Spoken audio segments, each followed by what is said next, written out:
Hi, Core 3.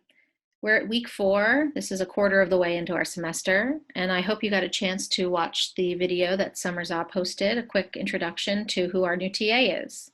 If you notice, Summer is going to be participating in some of the grading responsibilities and also just participating in discussions and the coursework overall. So she's here to support you and here to support me, and so you can reach out to her. I will add her email to the syllabus. For this week's lecture, I'm going to continue our conversation about photography as an art form, but I think we've laid the foundations for a kind of artfully pursued portrait practice, street photography practice, documentary photography practice. And so we are going to expand now into the latter half of the 20th century, and where photography is used as a kind of conceptual tool. And I think the perfect photographer to kind of transition between those two spaces is Joel Sternfeld. So he was born in New York and lived in New York, and he earned his BA in art from Dartmouth College in 1965. And there he became interested in color theory and artists and professors such as Joseph Albers, who wrote a book called The Interactions of Color. And he engaged in a street photography practice, not unlike Diane Arbus and Robert Frank and some others that we've already seen their work. And he used small and medium format cameras. Like Robert Frank and others, he was inspired by Walker Evans' photographic tradition. He was really inspired by that decision of Evans. Well, he was obviously paid by the government. It was his job, but he traveled the country and took photographs documenting what was a part of American culture.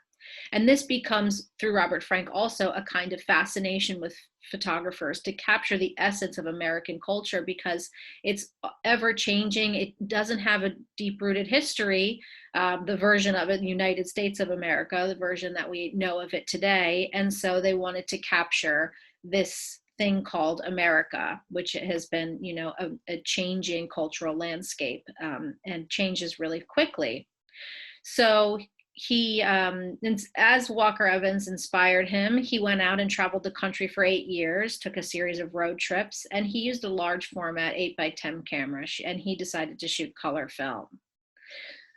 That work resulted in a famous publication called American Prospects. And we're going to look at a number of photographs from American Prospects. This was published in 1987, and a lot of the photographs featured in it are from the mid to late 70s.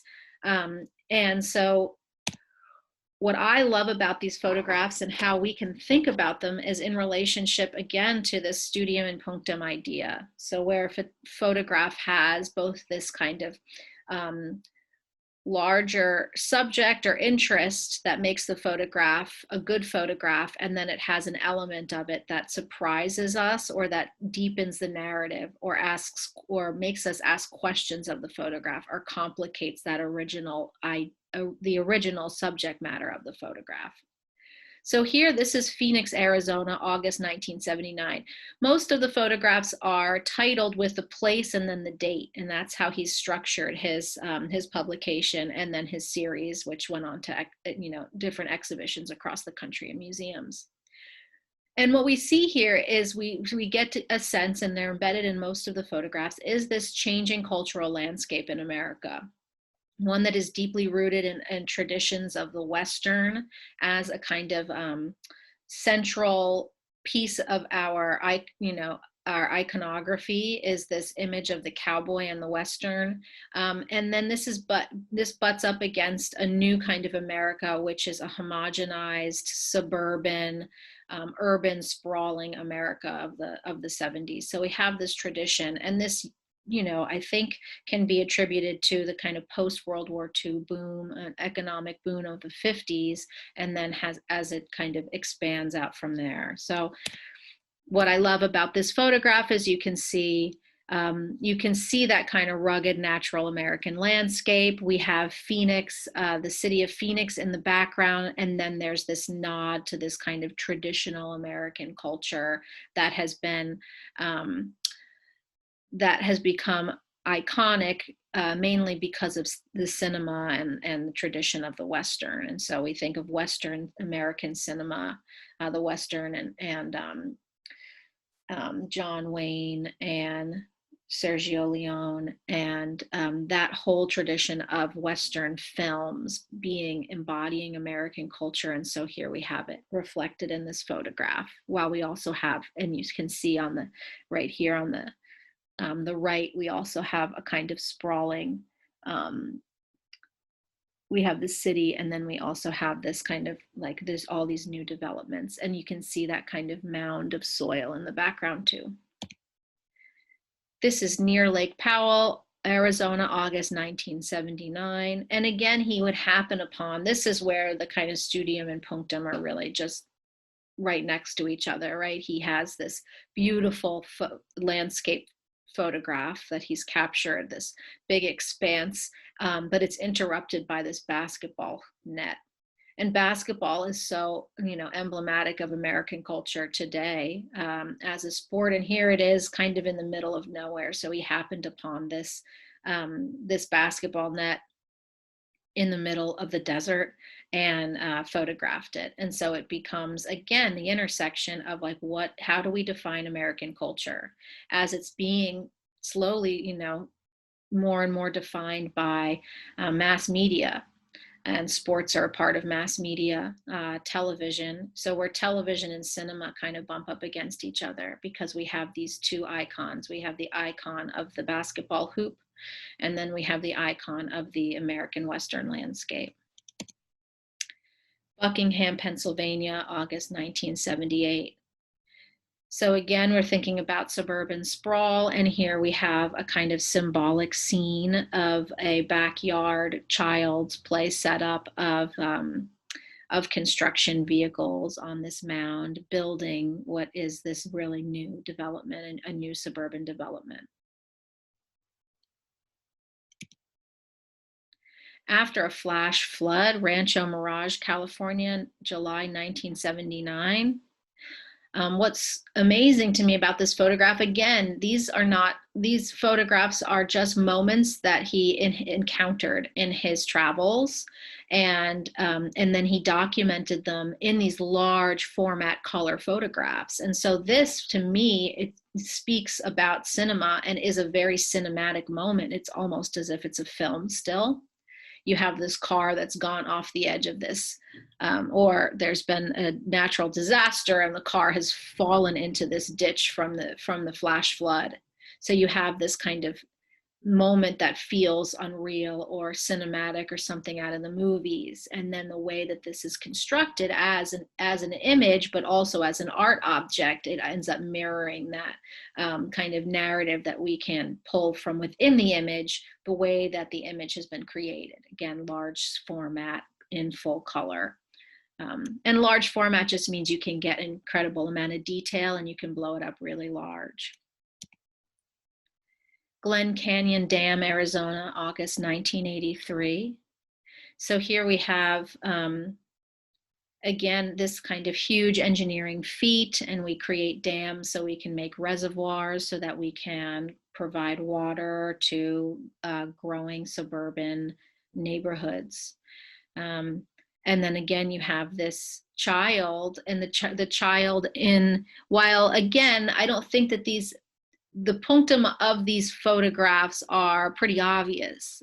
We have this, what would be, I think that the dam in itself is enough of a subject of interest, but then you have this really, like this very strange situation of this child, this baby in a playpen. But it's contained, right? It's contained like the water's contained. So there's this interesting kind of metaphoric way that the punctum here of this photograph operates as it's in conversation with the larger studium of the scene of a dam and people, spectators looking at this, engineering marvel.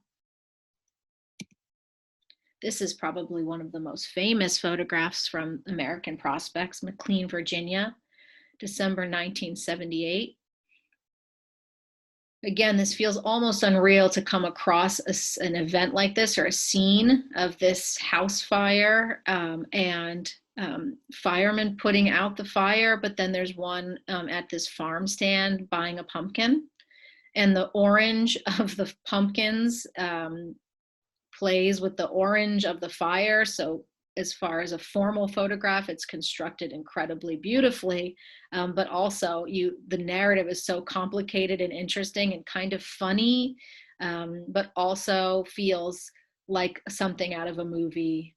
This house, like catching this house on fire and being able to document it. So there's something that feels like really serendipitous about finding this moment, and then that you have this fireman over here buying a pumpkin. It's pretty strange. Exhausted renegade elephant, Woodland, Washington, July 1979.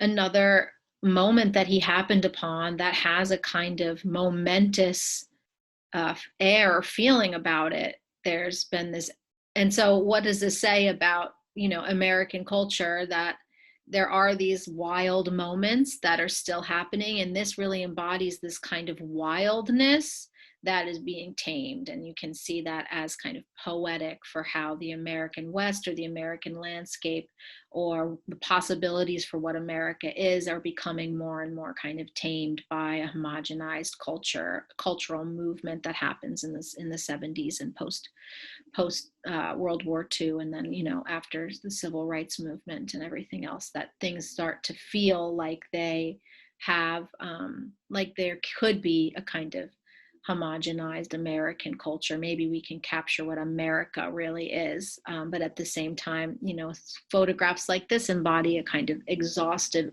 wildness that tries to escape, but is caught. And then also there's there's all this water, so you get this sense of the heat, but not only from looking at the elephant exhausted with water all over it, but the color, the saturation of the color. You can kind of feel the summer heat. Crenshaw, Oregon, June 1979.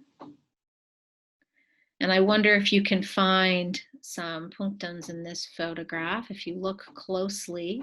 This is one where it's a little bit less obvious. I don't know if you can tell, there's a woman on the couch behind the U-Haul feeding a baby.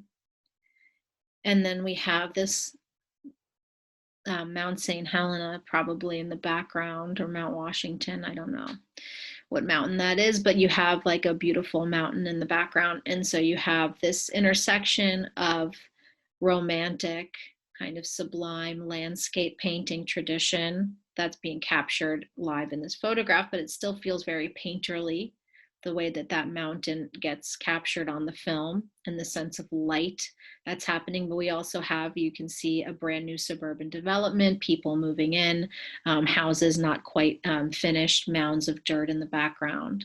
And then you see this kind of mother and child in the corner behind, amidst all of their things.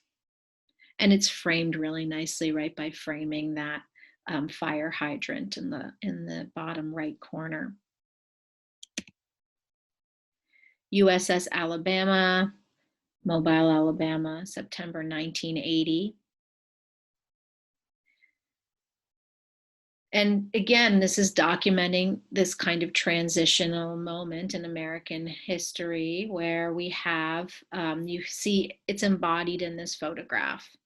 You have this kind of fisherman sitting on the edge of the water, and how small he is in compared to this huge military vessel. And then I don't know what's off in the distance there. There looks like there's some kind of some feature in the water. It could just be an island, but to me for a second it looked like something man-made. Hard to tell. But again, you have this kind of small figure in the landscape, and then you have this monumental ship. And the ship, you see the whole ship, but the size, the sense of scale here is something that, again, is kind of poetic in the way that they're juxtaposing each other. The size of this one man kind of just peacefully fishing, and then this huge military vessel next to him. Little Talbot Beach, Florida, September 1980. I think this photograph is kind of funny to me um, because I think here you have this dog laying underneath this woman. This woman is getting tan. She has like white um, suntan lotion or something on her eyes and her lips, but she's very kind of red compared to this blue of the water. You have these little points of interest with people way out in the water, maybe on a kind of sandbar, but the shape of her body really mimics the shape of those ships in the background, which I think is kind of humorous to me looking at that. And then again, very artfully constructed in that the bottom, there's like a little framing of some footprints in the bottom left, and we have a framing of that cloud in the top right. So this scene feels really contained. At the same time, it feels really expansive, and then you have these playful moments. And so I appreciate and like looking at this photograph. It's funny to me. I love this photograph. I think this one is one of my favorites. A Blind Man in His Garden, Homer, Alaska, July 1984. I think that the title itself indicates what the photo's about, but the sense of beauty, and you can just imagine what this garden means to this man, and you can like almost smell all of the amazing aromas just in looking at the details of all of the colors and textures of this amazing array of flowers. So this is sentimental to me, this photograph, which balances ones that are more humorous in a kind of trying to pinpoint or trying to capture what it means to be American. He's not limiting, or he doesn't have necessarily, he doesn't have an agenda. He's just traveling the country, and he finds these moments that maybe this could embody it. Maybe this could embody it. Maybe this says something about what America is. Maybe this says something about what it means to be American. And so I think that this ends up expanding all of those definitions. So we have photographs that feel very symbolic, and then we have photographs that are funny. We have photographs that are super surprising and almost shocking, and then ones that are sentimental. And you compile them together in a book, and it makes for a really beautiful body of work. This is Domestic Workers Waiting for the Bus, Atlanta, Georgia, April 1983.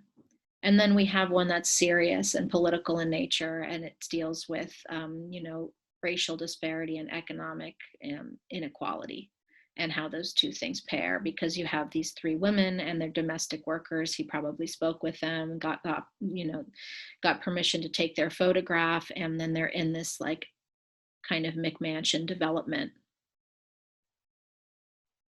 But the figures themselves have like a sense of grace and dignity to them. And so it, again, capturing what is America, and this is very much part of the American narrative.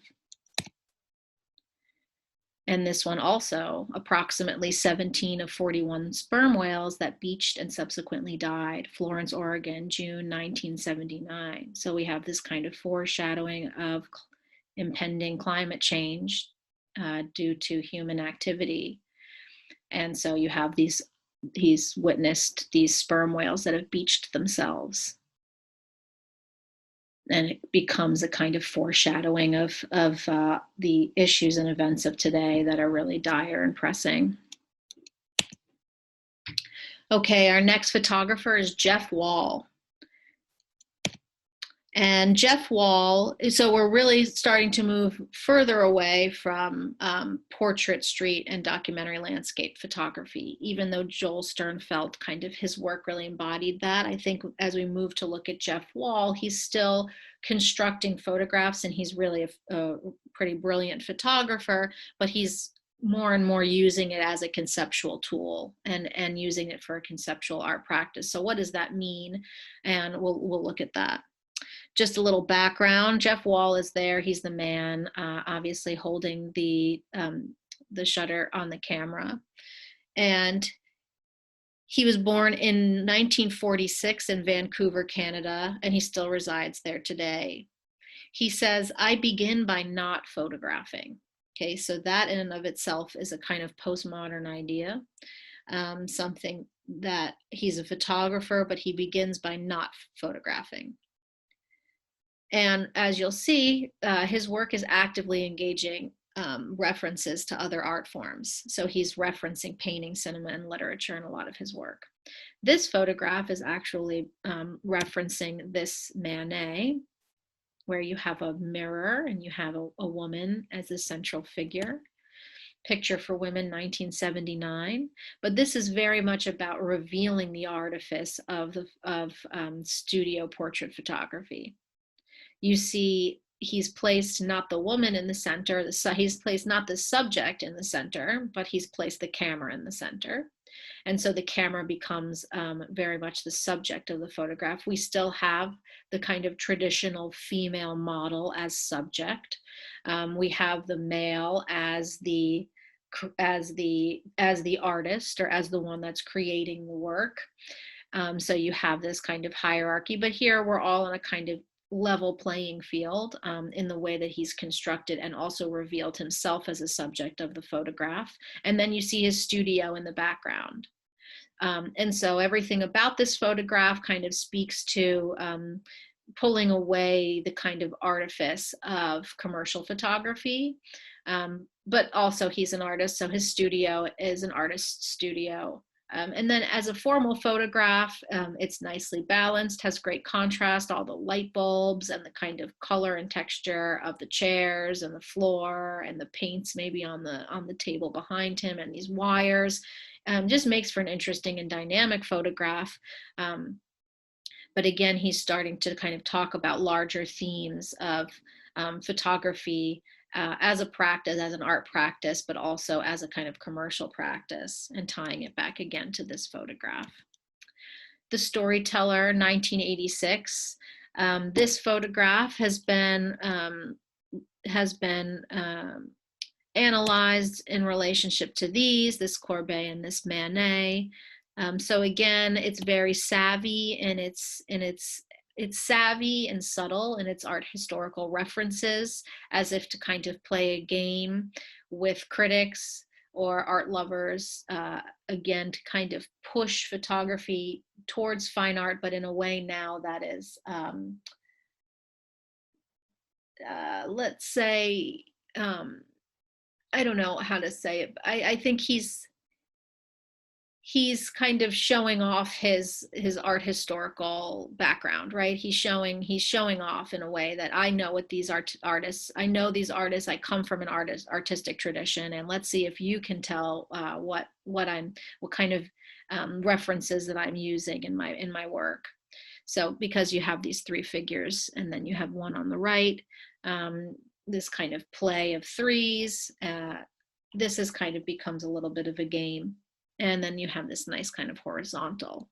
But something to know about Jeff Wall's photographs are that he stages all of them. They're highly constructed. They're not at all like Joel Sternfeld's photographs or many of the photographs of artists that we've looked at in previous weeks. All of these photographs have been completely, carefully staged and constructed. This is Dead Troops Talk, a vision after an ambush of a Red Army patrol near Makora, Afghanistan, 1986. And if you look closely,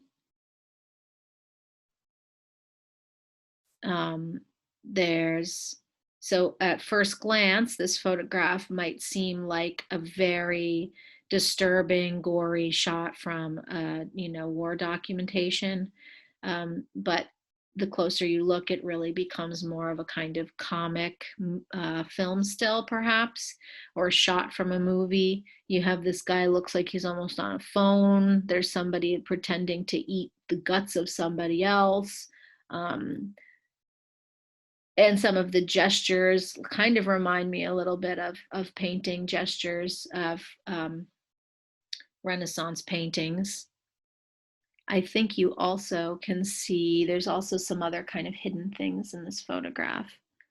I don't remember exactly what they are. Maybe if you look at them long enough, you can find some other kind of little hidden pieces of this photograph that that will definitely tell a story of a staged or an event that's unreal. Another thing about Jeff Wall's photographs are that they are printed, they're large format prints, and he prints them on a kind of transparency that allows them to be backlit. So in the gallery, and this is actually a strategy that is mostly used by advertisers. So it's something that you would find, you know, on bus stops or on billboards, or you know, to use this. That's really has been that kind of formal decision to use a backlit photograph.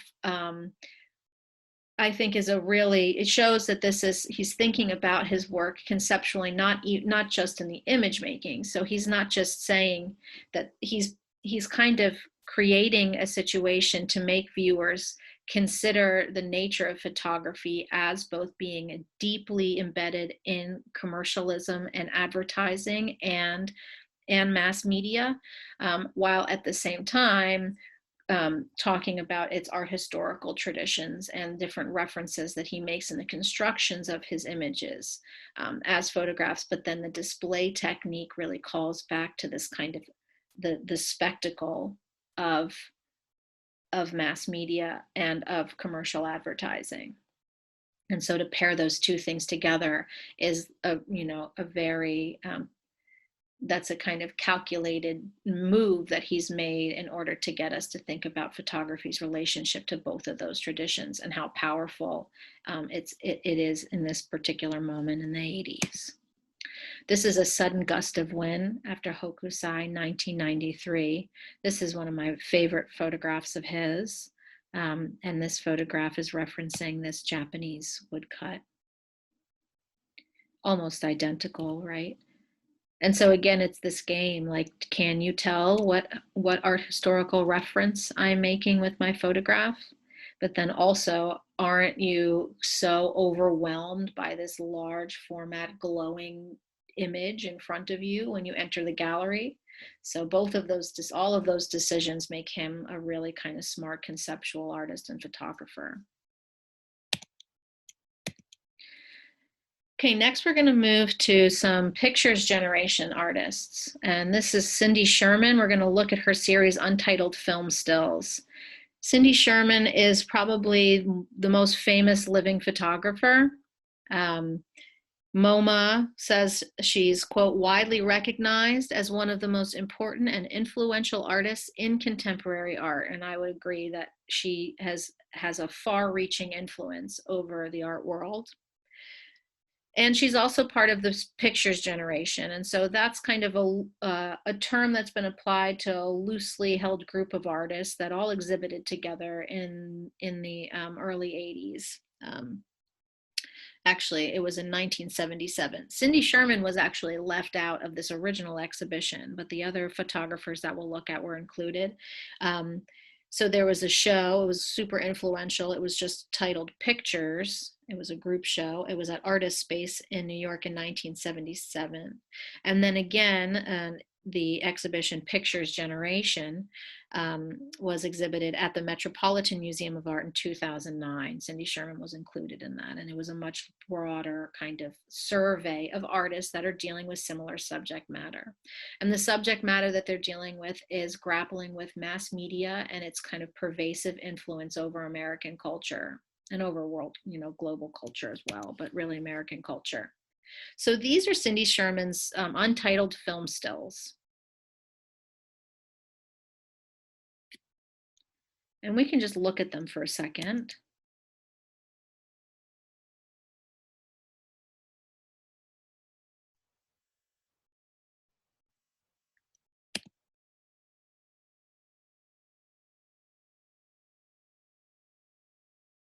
And I wonder if you can tell what she's done with this series and take a guess at the kind of framework for her practice.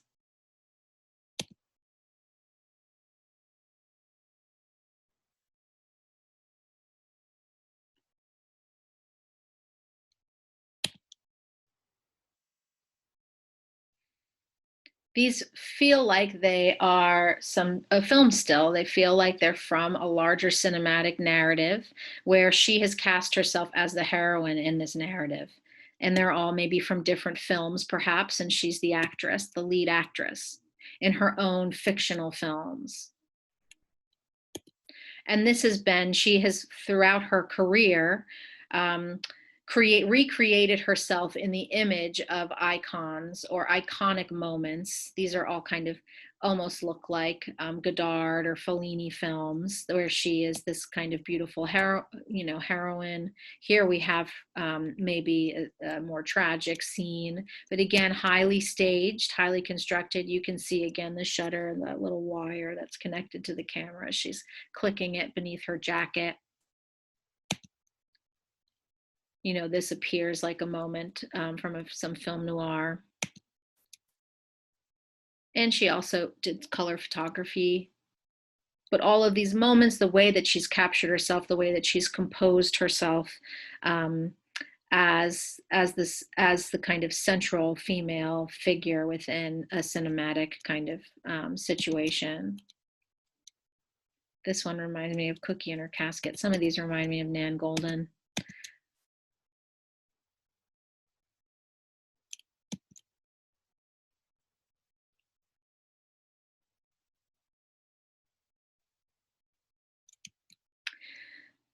So that's Cindy Sherman, and you can look up.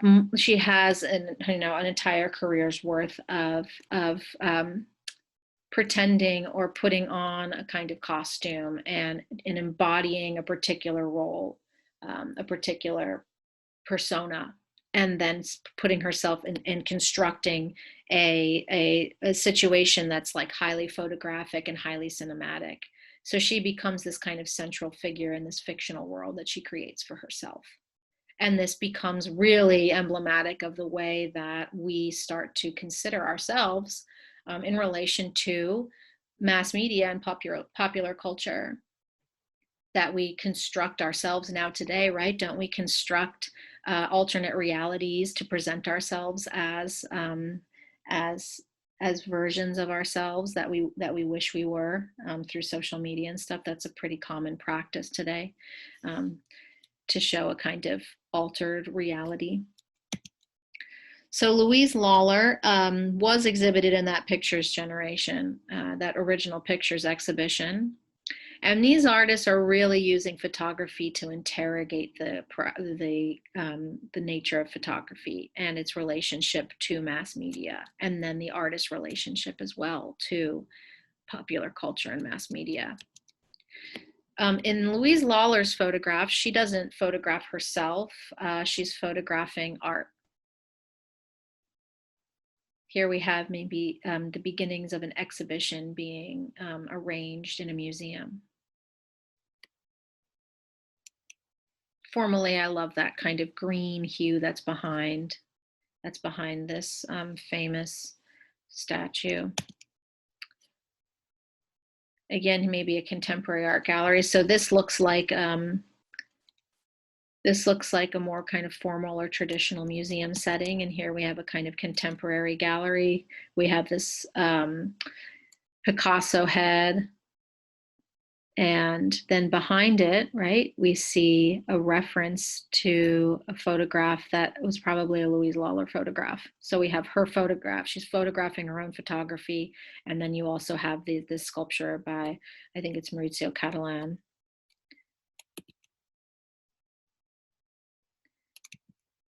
So it's super self-referential, but what it's doing again is it's revealing the situation that art finds it's in a really kind of mundane way. So it's revealing art as it resides in museums or auction houses or collectors' homes. So where does the work of art live? And it says something about value, and it says something about our relationship and the practices of presenting, producing, and collecting work. This is a beautiful photograph. This is an Anquara painting, which is on the top. Anquara was a conceptual artist, a minimalist. a painter who every day painted the date he was painting in a very meticulous fashion. He might change the background color, but he created over hundreds and hundreds of paintings just of the date. And when exhibited together, just having that date, it makes you really think about what could have happened on that day. And it's very, even though the presentation is really starkly minimalistic, your imagination as a viewer can really kind of wander. But here it's really fixed on this domestic scene. So we have this date, and the date somehow is really grounded by this dinner table setup, and maybe a conversation over many cigarettes.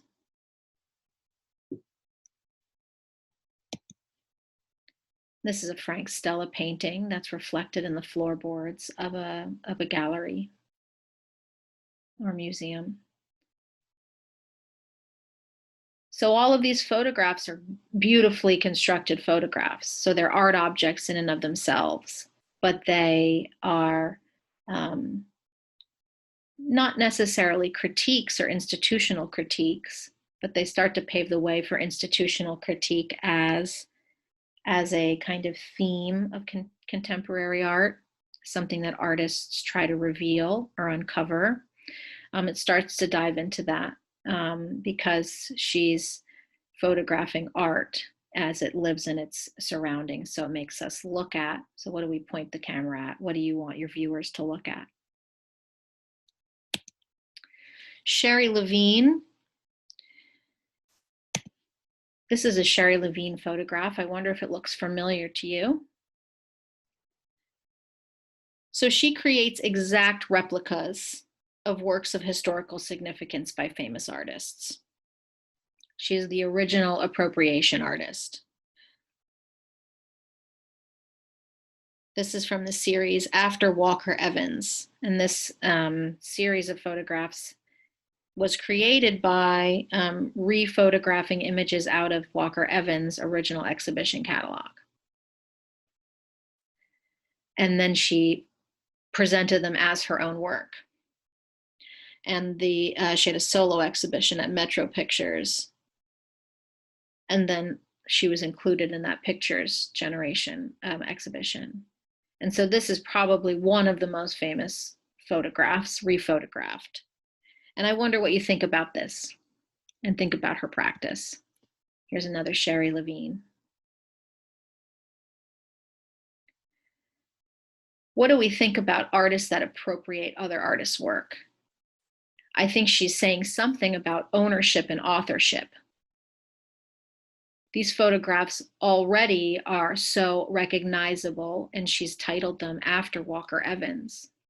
So in choosing photographs of historical significance that are easily recognizable and re-photographing them, she is trying to say something about ownership of images. Who owns the images? Who has the right to reproduce those images? She actually was, the estate of Walker Evans did see this series then as a copyright infringement and acquired the work and prohibited its sale. But this is widely discussed and talked about in the art world even today as a kind of very ballsy move. And she's not only done this with Walker Evans, she's also made exact replicas of Brancusi sculptures. She's also made copies of famous paintings as well. So she's calling into question the ownership of our history, our cultural objects. Okay, and then we have Richard Prince as our last Pictures Generation photographer and our artist, and our last photographer that we're looking at today. So he was born 1949, Panama Canal Zone, and then he moved to New York and joined Time Magazine. And he was working in their archive or their library.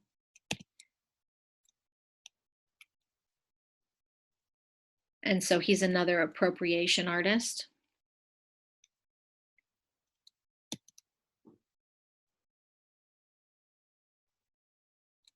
And we will look at these. I wonder if you can tell what the original source of this image is.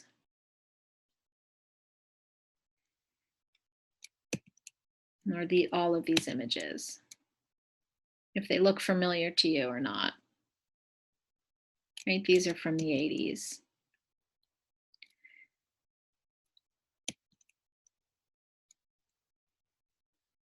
All of his photographs are rephotographed from Marlboro ads. Although he's cropped out Marlboro. And so we just have the iconic commercial photograph used to sell cigarettes, which again tells a story of the kind of rugged American Western fiction of what American culture is, based on that cinematic tradition of the Western. So I've added, and that will conclude our lecture. I've added one short article from the New York Times.